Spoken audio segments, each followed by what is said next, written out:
that much more of a significant hit than the SPY yesterday. And I gave you a little bit of a hint there just a moment ago. I'll give you a second to chat if anyone knows this, because most people know the first part. They know that QQQ is heavier tech weighted. And that is definitely one reason that the NASDAQ, was down basically double what the SPY was down yesterday. But then the other reason, which maybe less people are totally aware of, is that financials were actually green yesterday. So yesterday, when that market looked really ugly and tech dragged everything down, financials were actually green. And so when you take something like the NASDAQ that has no financials in it and is heavier tech, it doesn't have any of that balance at all. So the SPY holds up a little bit better, even though the SPY is also, quite heavily weighted in tech, not nearly as much as the Qs. But those two reasons create that big divergence that I just showed you here. If we go back, why the Qs are so much deeper. So if you want to know kind of the downside of trading heavier and heavier weighted instruments like the Qs versus the SPY, or the MAGs versus the Qs, you get heavier and heavier weighted. One of the reasons that you can be a little lopsided on risk, even though over time you would expect the top dogs to outperform, is that financials are a great sector that you're missing complete exposure to if you're only in the NASDAQ. So just keep that in mind. We saw that yesterday. Financials were actually green, would have given you a little bit of support on a very ugly day in the market, but obviously didn't get any of that yesterday. A couple things to mention on the closing playbook that we've talked about. We put this box together on PanW. We spiked out of that originally. Looked great. Looked like a way big enough beat to easily be outside of our two-way trade. Then dropped all the way down. Popped a little bit first thing this morning. I don't know what it's doing right now. Probably dropping back at least some. Yeah, about 183 right now. So dropping back some. But basically, we have until the end of day Friday to try to move us outside of the box. Anywhere in the red on a two-way trade like this is a losing trade. Anywhere in the green here would be a positive trade in either direction. Now, we also had SVXY, which I took the screenshot in the morning before we just got this dump. So now it's lower as well. I wanted to get SVXY right up here around 47.50. I waited and did the demonstration with you guys first. And since then, SVXY is now dropped. Let's see what it is right now. Even further, 46.70. So it's another, 1% down. So unfortunately, that kind of invalidates my opportunity there on SVXY to get into that spread as low as the one I mentioned yesterday. If you guys have no idea what I'm talking about, it was from my presentation yesterday in the closing playbook, where I was going to put on a position on SVXY and try to see how I can manage that as a proxy for VIX, which is not a good proxy for VIX, because there is no good proxy for VIX in the stock market if you just go through the numbers. And I walked you through that yesterday, but we'll keep an eye on SVXY. So far, pretty ugly there. One good news, we got T-Mobile continuing to look pretty good here. We have this long-term position going all the way up to 270 here. Have the chance to make a couple 100% ROI on that. And so if you have this one, if you have a whole bunch of contracts, you could start taking some profits early on this, 50 and 60 and 70%. If you just have one or two, obviously you can wait and try to hit the target there. So that's T-Mobile. And those were a couple of the ones that I've had over the last few days. I know Graham also has some gap fill trades.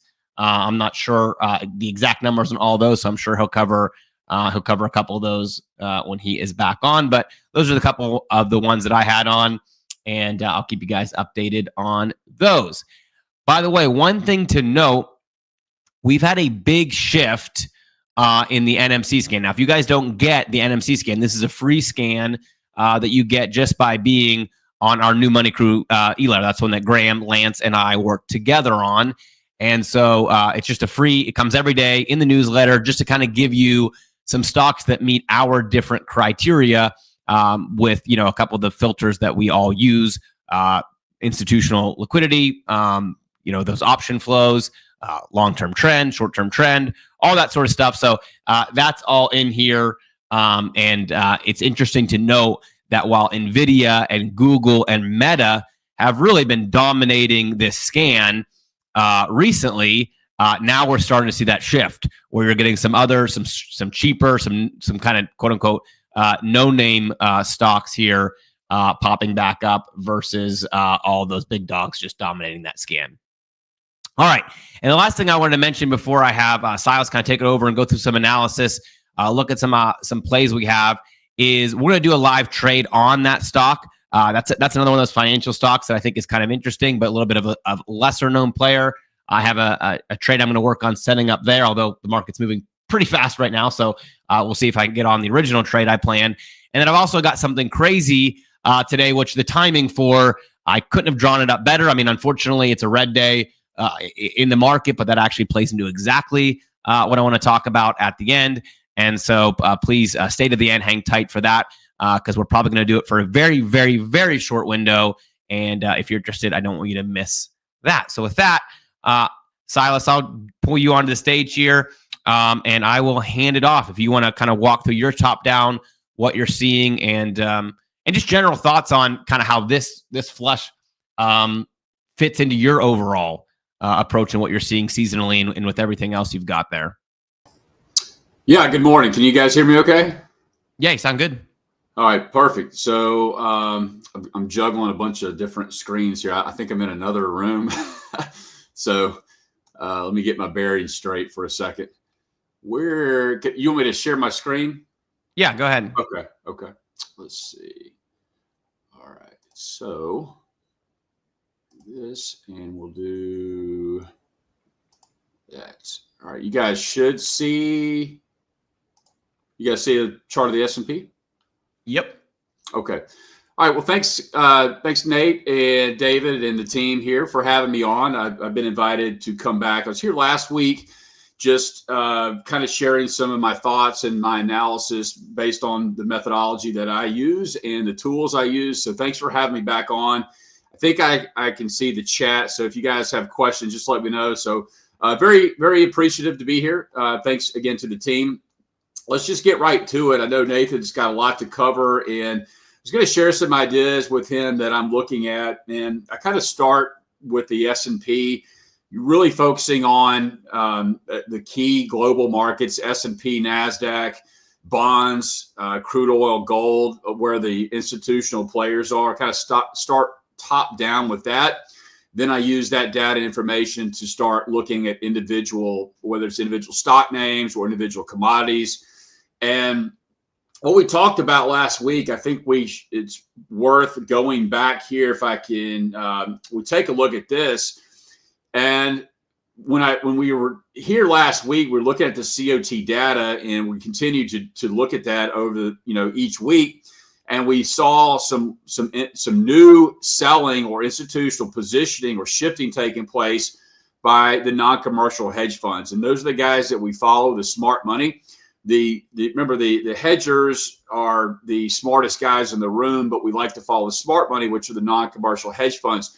They're the ones in the market speculating. They're basically trading paper, looking for profits as opposed to hedging positions. But what we saw last week, based on Friday's COT data published by the CFTC, we saw a rather large shift favoring the bear camp. And what this tells us right here, on a week-over-week basis, we saw approximately 20,000 contracts liquidated from the long side.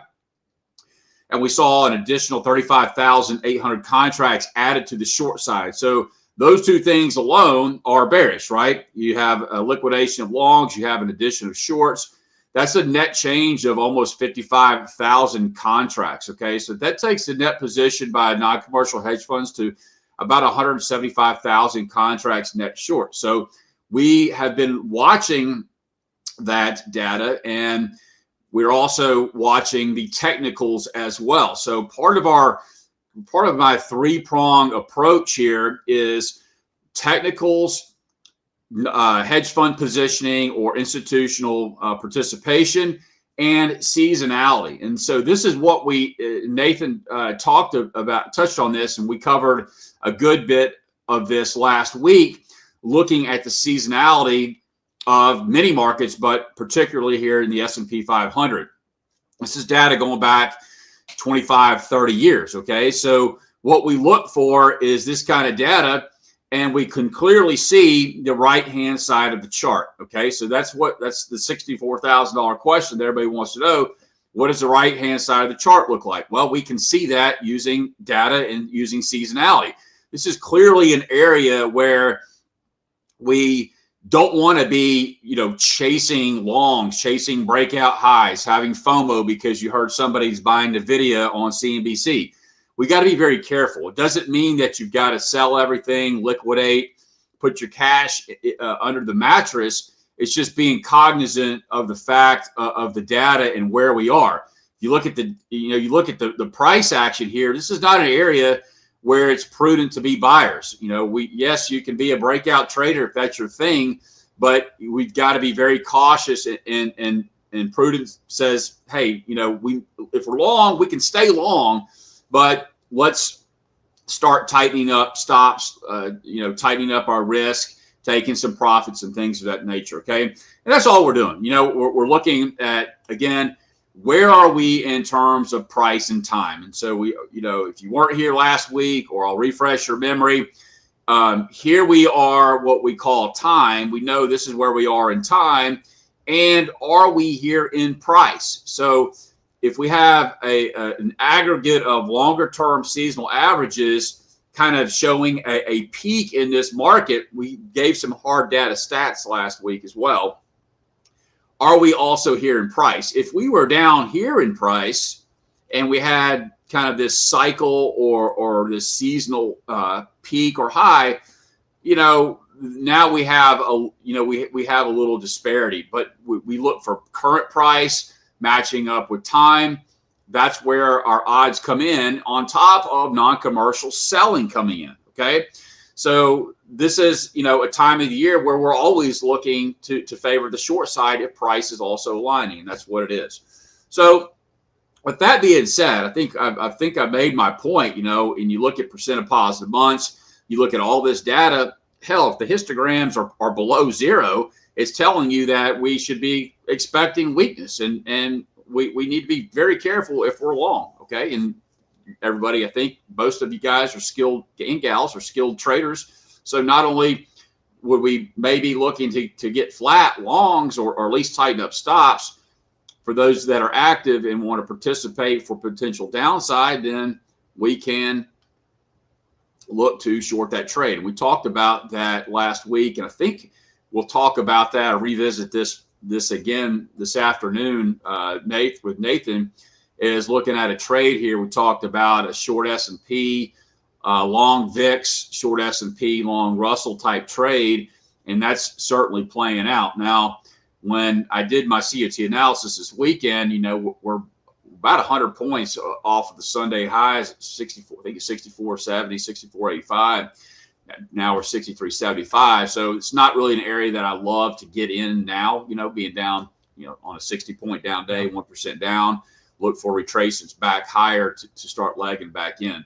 So we did talk about, if we go look at the VIX, we looked at this trade last week, and this one I don't think is too late. Too late. Continue to watch. We really kind of favor down here into 11 to 14 on the VIX. We talked about probably not getting there in the third quarter, maybe at the start of the fourth quarter.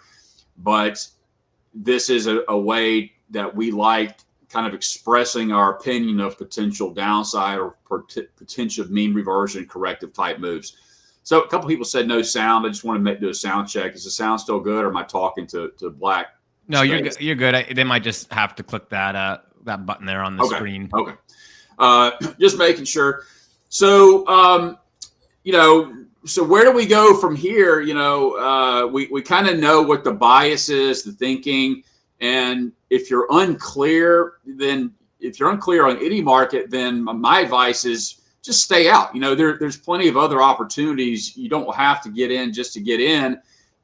Being flat, being cash, you probably heard that phrase before. That is a position, and that's totally fine, especially if you're not real clear and you have a mixed bag of signals, so to speak. But what we like to do is always kind of use higher time frame analysis in anything that we're doing. So, we kind of start top down, week, where our daily and weekly levels at, identifying those, and then we can go down to the lower time frames. There's no magic combination or mix. It could be starting with a weekly daily, then going down to a 4-hour, 1 hour, or if you're day trading, you might be going down to a 1 hour, 10-minute, maybe a 1 or 2. So it just depends on kind of what you're doing. All right, so we talked about S&P. What I'll do here, for sake of time, is get into a couple of ideas that have come across my trade desk or my research desk. And again, it's really about trying to line up, multiple confluences to have these, what I call odds enhancers, just putting the probabilities on our side. I mean, I think we all want to put probabilities on our side. And when we talk about kind of like idea flow, what is idea flow? Well, I get ideas from my seasonal dashboard, right? I've got scanners that give me seasonal based, algo based, long short ideas on a daily basis. That gives me a starting point. I also have inside. I look at insider transactions. What's hitting the tape as far as insider transactions, whether it's politicians making waves, whether it's C-level execs, whether it's hedge funds, Wall Street hedge funds, pension funds, things of that nature. And they're not all to be treated equal. We want to make sure, does it make sense from a technical perspective? And so this one is interesting here. It's a $5 stock. Maybe you don't look at sub $20 stocks or whatever, but this one is interesting here. Under Armour, I could really care less about the fundamentals of it, in all honesty. But $5, you're starting to see a lot of directors and institutional action coming in here. Some, I'm not real concerned about the $10,000 and $20,000 purchases. Don't really wet my whistle, but $500,000 by him, Mohamed El Arian. Here's another $500,000 by Don Fitzpatrick, and you start to see this kind of buying coming down here, and you can say $5 is cheap. Well, $5 it could slide down to $1, and if you liked it at $5, you should really like it at $1. But what we really are trying to do here is, okay, does it make sense from a technical perspective? And the way we do that is just kind of dialing back, and you're looking at areas here where prices reacted in the past. Where prices react in the past. We like to buy low, sell high, right? That's kind of the stock trading 101. And so these give us areas, the best areas on the chart to buy. It gives us the best reward versus our risk. And so these are the type of trade ideas that I look for. Have we come into an area of value? Call it support, call it demand. Same thing what we do when we look to short a stock or a commodity or a currency, which we'll look at a short idea here in a moment. Does it match or does it line up with kind of our three-pronged approach? Well, are we at an area of value based off technical analysis 101? Yes. Do we have insider activity? That's the only reason I'm looking at Under Armour. Otherwise, I wouldn't have even thought to look at Under Armour. And then, do we have another overlay potential that gives that further enhances our odds? What could that be? You might say EPS guidance or whatever. I don't really dig into the fundamentals, but I look at seasonality. I look at seasonality and say, are we at an area where price is aligning with time? And we don't have a ton of data. We only have about 9-10 years, but we can see that, coming into, say, the next 30 days, 20, 30, 40 days, we have found kind of a bottom, right? We found kind of a bottom here, and we know price is aligning with time. Price is aligning with time, and then we have directors, we have people inside, in the know, also gobbling up a fair amount of stock. Okay, so that just shows conviction. Insiders buy for one reason. They buy for one reason. I'll let you answer that. It's a pop quiz. Let's have some fun interaction. Why would insiders buy? And while they're answering that question, Silas, maybe you could give, for people like me who haven't really tracked the insider stuff for a long time, kind of the 1,000-foot view, the bullet points on what are you looking for. You mentioned obviously the bigger orders. Does it matter who's making the orders? Does it give you a certain time threshold, like when they buy, you're looking for movement in the next 30 days, 90 days? Just can you give us like the super basics for dummies on when you start seeing those orders come in, what you're looking at? Yeah. So essentially, there's literally hundreds and thousands of insider transactions that hit the government databases, every day. What I'm looking for really I'm looking for the key insiders. I'm not, if the janitor's buying $100,000 and it hits the tape, I don't even think he has to report, but I'd be interested. But I'm not really looking for stock buyback plans and things like that. I'm looking for kind of fresh transactions, and I'm looking for a high five figure and 6 and 7 figure size transactions. But again, they're not all equal. There's several insider transactions that I'll see. They might be Citadel making a $5 million purchase. It might be a CEO making a $2 million purchase. But I want to see where is that aligned technically. I'm not interested in chasing that thing higher. I want to be buying when prices are low. And typically, we kind of love these more under the radar type stocks. We want liquidity. We like liquidity, and that will also kind of dictate how I narrow these down, how I kind of filter. So if I'm looking to do an options play, we need to have options available. Some of the stocks don't even have options on them, and that's okay. If you can buy or sell the stock. But if you're going to do options, we need some liquidity there. But as far as high level, we don't really necessarily know the time frame, unfortunately, of how long it could be in play. But if we see a stock that hits the tape, we analyze that through just basic technical analysis. And if we have seasonal data on that, then we can kind of see the expectations, right? Somebody may be coming in and just buying and holding, and that's it. We don't know when they plan to liquidate, and insiders sell for various reasons. They may have it may be part of their liquidation plan. They might have to sell because little Billy's going to college and they need some cash. Yeah, they sell for various reasons, but they buy for one. Buy for one reason, expecting to go higher.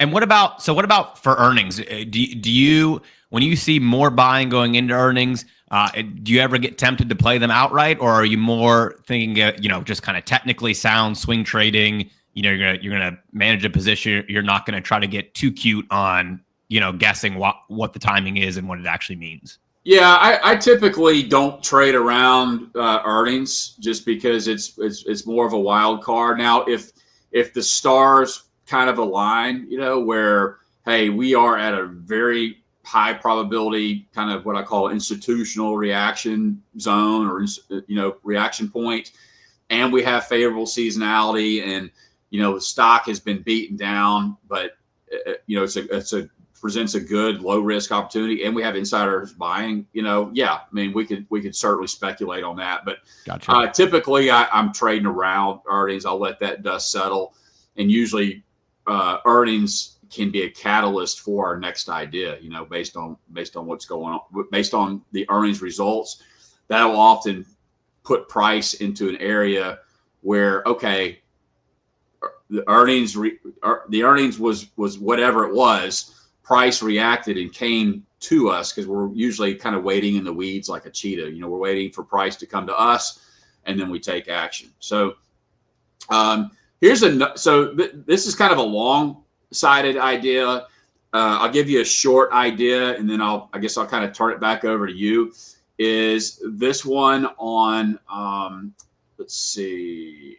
think it's Johnson and Johnson. Okay, so here's Johnson and Johnson. Another one here where you've got the CFO, the chief financial officer, probably knows a little bit about the books there. You've got some other EVPs that control. Some of these go back, and what I'll do is, I look at these every day. Again, some of them are worth participating in, some of them not so much. And so I'll set alerts though. I'll set alerts, price alerts, and then I'll come back and I'll get alerted on, ABC stock, and I'll go, oh, well, I don't remember what it was. And then I'll go back and look at it and I'll go, okay, yeah, because I'm waiting for price. So this is interesting to me. Johnson & Johnson, we see 7-figure transactions going on here. You can see a lot of other selling going on.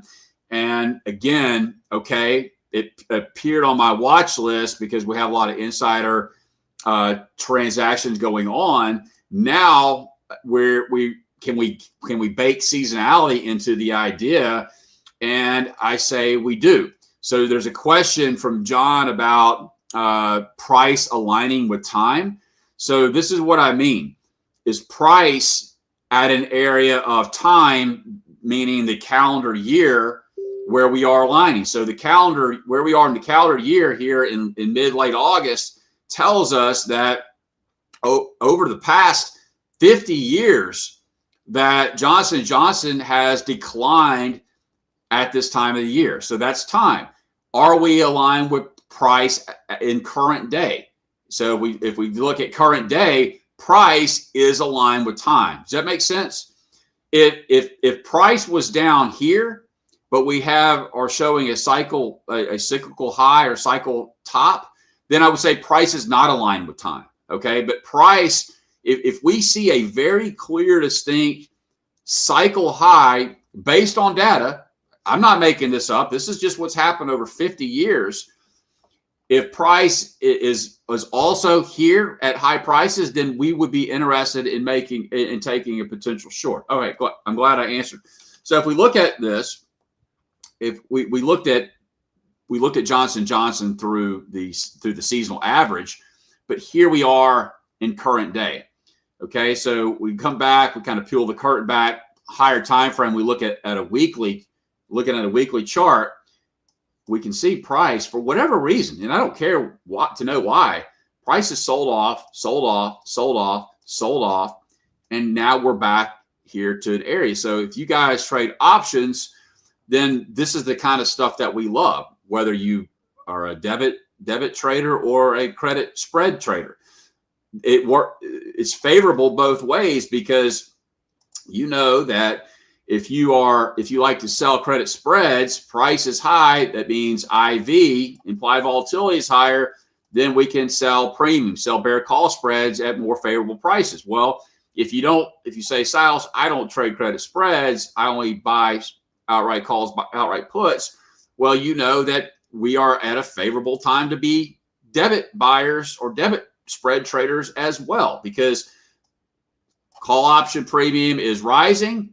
Put option premium is decreasing. So puts are cheap. This is an ideal area where we might look to buy. Now, I'm not saying go sell the stock or buy puts or sell bear call spreads right now.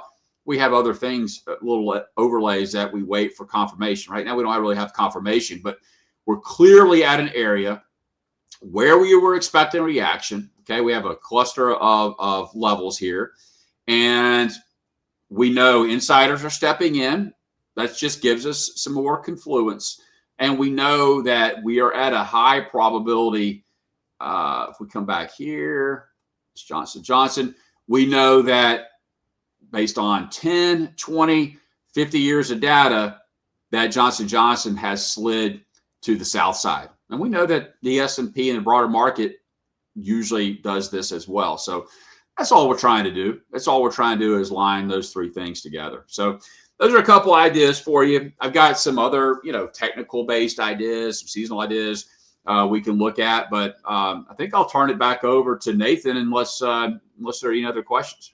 Yeah, well, let me start by looking for a J&J trade, because I actually like that. And it seems like, just based on your analysis, tell me if I'm wrong here, when you kind of showed the clusters on the chart, when J&J is both overextended technically and getting sell orders, it seemed like that was a pretty good combination. I saw on that chart, you seemed like you had those kind of selling circles on the chart, and when they were not just seemingly kind of casual selling in the middle of the chart, but after big runs, that combination seemed to be quite effective.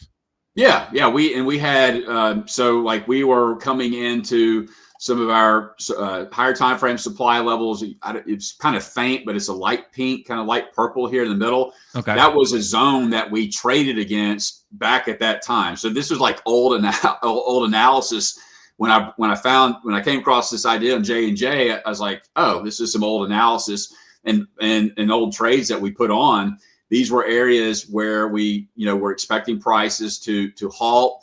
We aligned that up seasonally. In fact, I just realized this. This was August of last year, August to September of last year, and it's a trade that we put out. We're coming up into higher time frame supply or resistance, whatever you want to call it. And then we started getting, some divergent signals. You can see right here, we came in March, we started getting divergent signals, and we started getting some of our confirmation signals that we use. And that's what we're going to look to do again. We're going to look to do again. Yeah, no, I love it. Okay. So let me first cover real quick the income machine, because I got a question on that. Then we'll look for a J&J trade. I'm actually, maybe I'll do J&J, not even worry about the other trade, because I like that one better, and I am interested in having a little bit of short opportunities here. So here is the members area for, actually, let me pull you off the stage and then I'll throw it on there. There we go. Here is the members area for one-click trading. So Mark M., you said that it is not in here. Well, I would like to tell you that it is in here.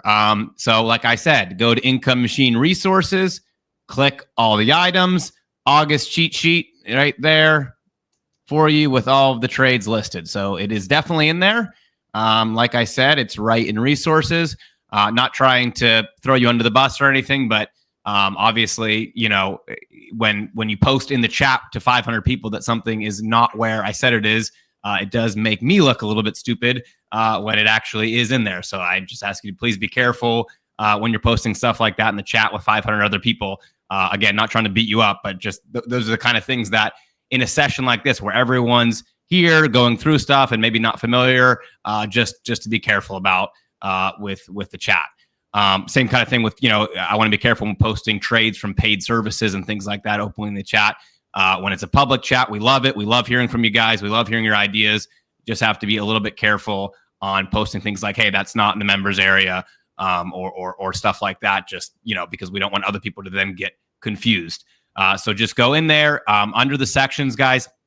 One of the things you have to get comfortable with in the one-click portal is sometimes you have to click that little link, see all items or something like that next to the section. So make sure you do that. It's in both the VIP and the regular. Okay, so here is J&J. I'm on the daily chart right now. If you go up to the weekly chart, you can kind of see what Silas is talking about right into this 180 zone. Definitely looks like a pretty nice zone there to trade back against. And so we can do this a couple different ways. We could just trade kind of a shorter term, move right back to a smaller correction like into 175.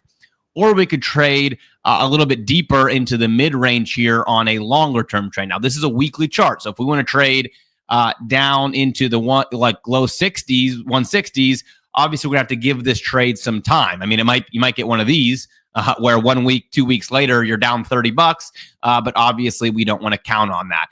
You can see some of the sell-offs historically have been really aggressive, but again, we don't want to trade for the most aggressive scenario where we have to be exactly right to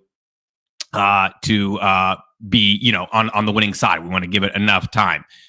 Okay, so let's go ahead and look at J&J on the option trade. You guys know the drill. I'm probably going to give you a spread here and just see what kind of risk reward we can get. I'll start with a longer term one here, kind of trading into the 165, so maybe 167.50, 165. And give that a couple months. So let's go ahead and look at that one first. We'll go to the October 17th. That's 58 days away. And we'll look at the put side here at that. It looks like we only have $5 spreads here. So we'd have to trade the 160, 165. But look at the risk reward that we could get. You could get about 1,000% on J&J if you went for this super aggressive one. Again, this is trading it all the way below 160. Super aggressive trade. Much more reasonable trade here on J&J would be to take the same one, just move it up $10. Okay, so do the same idea, but give it where it only needs to go. Here, let me move it up there. Only needs to go below 170 for $1.30. Still a great ROI, but now you're trading into a much more reasonable zone here over the next 58 days. So I'll give you that one, guys, here in the chat. Like I said, still an aggressive trade, obviously going for, like several 100% here on this one, but we can do this. Yeah, you're welcome, Mark. And again, sorry to use you as my case study, Mark, on on doing that. I've seen that a lot where people say, hey, that's not in there. And then I start getting emails and people confused. And I just want to be really careful about that here on a public chat. So no worries whatsoever. Obviously, that's what the chat is here for, to help you and to clarify. Just, obviously want to be careful not to send people in the wrong direction. Okay, buy to open 175 on the October 17th, 175 put on J&J. Sell to open. Sorry, my typing is getting worse as I'm talking and typing at the same time. October 17th, 170 put on J&J. And that debit should be about 132. That's what the mid price is showing right now. Might have to pay a couple more pennies. Earnings will be inside that date by a bit. Yep, Jeff, good timing. Earnings will be inside that date by a bit. That's okay by me. If you guys don't like that, obviously feel free to avoid. I'm going to try for 131 here. See if I get filled. Oh, filled right away at 131. So you might actually be able to get a little bit lower. Maybe try 130, 129 and crawl that up. Now, if you guys want to take a much more conservative trade, you can go here to September 26th, give it 37 days, and just trade it down below 175. So same idea, but now you're trading more of a coin flip trade. So let me give you that one if you guys like that one better. By coin flip, I mean risk to reward wise. So let me give you that one as well. If you like it, that would be the September 26th. And now we're trading the 180 and 175, which is just about a 2% move here, 3% move on J&J, if you like that one. And that debit should be around 225. Still be able to get over 100% since you are trading it pretty directionally with it near the top of the range there on J&J. But I really like both of those, to be honest. I think J&J is overextended. The insider orders piling up. So I like where Silas is coming from on this one. And also, I just don't mind having some short positions. Now, granted, the sector that you might want to be shorting might be, more than technology. But the situation that I try to tell people is don't chase on these flushes. If you want to be short on technology, I don't blame you, but wait for a lot more confirmation than a 2-day flush. Trade more anticipatory, like something like Johnson & Johnson. If you're trading real-time, short-term, medium-term, if you're looking for something long-term and more significant, like you want a short technology because you think the rotation is here, well, then for that, I would wait for the weekly, monthly to align and trade that more directionally. So there's the J&J. The other trade I was going to give you is FUTU. This one is one that hit the scan. And it spiked all the way up to about 180 and then ripped right back down. So you can see big, fast mover here. This is on the weekly chart, but I kind of liked how it broke the peak and dropped right back down. If you look at it on the daily chart, you can kind of see where we're at now. We might come all the way down to the 150 level, which is a huge move. That's a $15 move. And this is a financial chart or financial stock that moves a lot.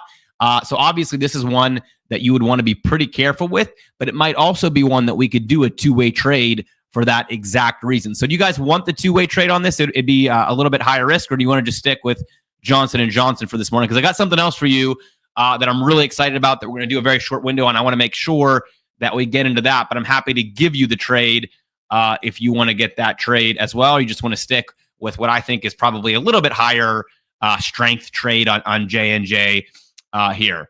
Okay. All right. Well, let's stick with that. We'll keep an eye on FUTU here as it goes along. I think that was a good one. So next up, like I said, thank you guys for your feedback. I'm going to do something a little crazy here, and I'm going to talk about a strategy that I really hardly ever get to talk about, and so I'm excited about doing that.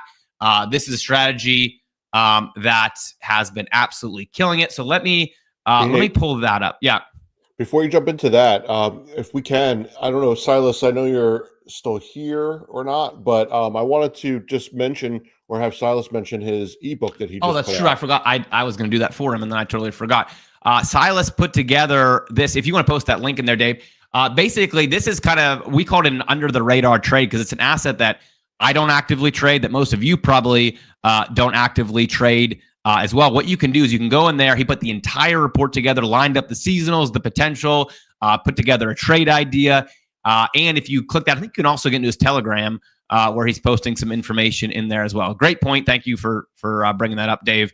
I meant to pipe that in and totally forgot, but that's free. It's one of the first things that we put together, just on the free content side for Silas, as we've been meeting with him more and getting more of his insights. So take advantage of that for sure. Okay, let me jump into this here for you as well. So I mentioned yesterday, obviously, if you guys were on Closing Playbook, you know that I am really expecting volatility to enter the market. And well, I was right so far because we're getting some volatility entering the market.